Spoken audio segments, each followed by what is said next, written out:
नमस्कार, जय हिंद. आपण आज राईट टू एज्युकेशन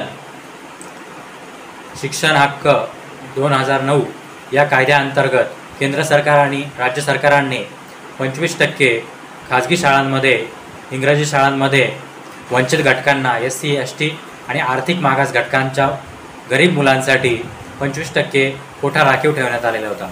या अंतर्गत मुलांना शिक्षण हे 8वीपर्यंतचं शिक्षण मोफत दिले जात होतं. परंतु महाराष्ट्र सरकारने 2024मध्ये GR काढून हा जो राईट टू एज्युकेशनचा जो 25%चा जो कोठा होता त्यामध्ये इंग्रजी शाळांना, खाजगी शाळांना काढून टाकण्यात आलं आणि 1 किलोमीटरपर्यंत जर तुमच्या सरकारी शाळा, महानगरपालिकेच्या शाळा जर असतील तर तुमच्या मुलांना तुम्ही याच शाळेमध्ये टाकायचं, तुम्हाला खाजगी शाळांमध्ये टाकता येणार नाही, अशा प्रकारचा GR महाराष्ट्र शासनातर्फे काढण्यात आला.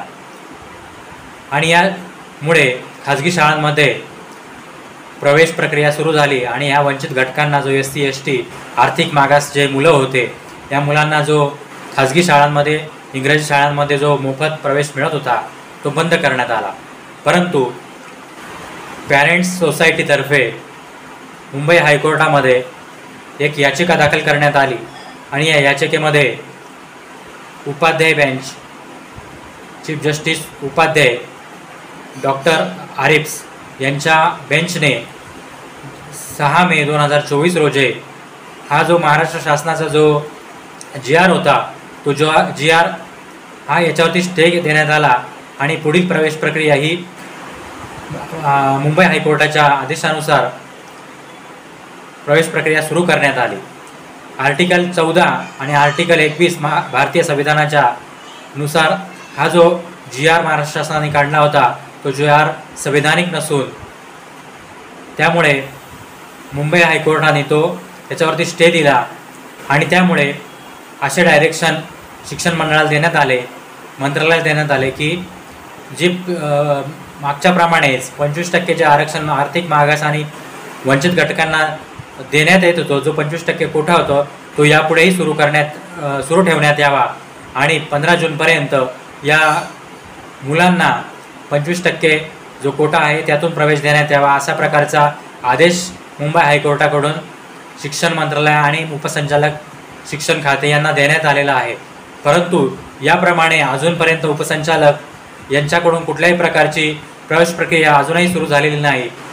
15 मे असून मुलांची प्रवेश प्रक्रिया सुरू झालेली आहे आणि 15 जूनपर्यंत ही प्रवेश प्रक्रिया करण्यात यावी अशा प्रकारचा आदेश असताना देखील अजूनपर्यंत उपसंचालक यांच्याकडून कुठल्याही प्रकारची कारवाई झालेली दिसत नाही. अजूनही जर आपण RTEच्या पोर्टलवर जर गेलं तर अजूनही तुम्हाला तांत्रिक कारणांमुळे सध्या स्थितीत ते बंद करण्यात आलं आहे.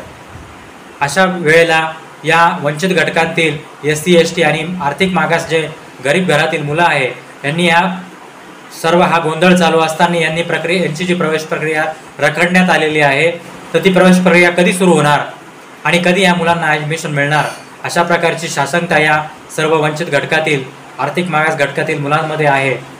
जर हे प्रक्रिया लवकरात लवकर झाली नाही आणि त्याचप्रकारे हे खाजगी शाळा म्हणताय की आमची प्रवेश प्रक्रिया पूर्ण झालेली असताना आता आम्ही 25% जो कोटा आहे तो भरू शकत नाही, अशा प्रकारची ही खाजगी शाळांकडून देखील मनमानी सुरू आहे.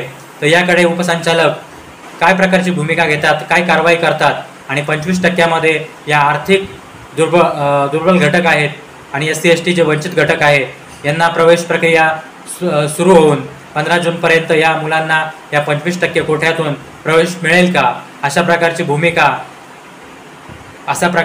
भूमिका आणि प्रश्न या मुलांमध्ये पडलेला आहे. जर लवकरात लवकर अशा प्रकारची भूमिका जर उपसंचालकाकडून घेण्यात आली नाही तर आमच्या शेतकरी कष्टकरी NGO मार्फत उपसंचालक यांना निवेदन देण्यात येणार आहे. त्याचप्रकारे जर त्यांनी योग्य ती कारवाई केली नाही तर या विषयाला धरून आम्ही नाशिकमध्ये त्या स्वरूपाचं आंदोलन देखील उभं करणार आहे. त्यामुळे माझी या सर्व प्रशासनाला, उपसंचालकांना विनंती आहे की लवकरात लवकर ही प्रक्रिया पूर्ण करून खाजगी शाळांची जे मनमानी सुरू आहे ती रोखून प्रवेश प्रक्रिया सुलभ करून 25% जो कोटा आहे तो वंचित घटकांसाठी, आर्थिक मागासासाठी तो पूर्ण करण्यात यावा.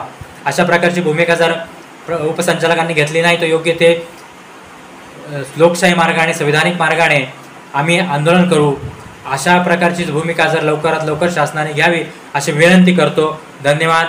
जय हिंद, जय भारत.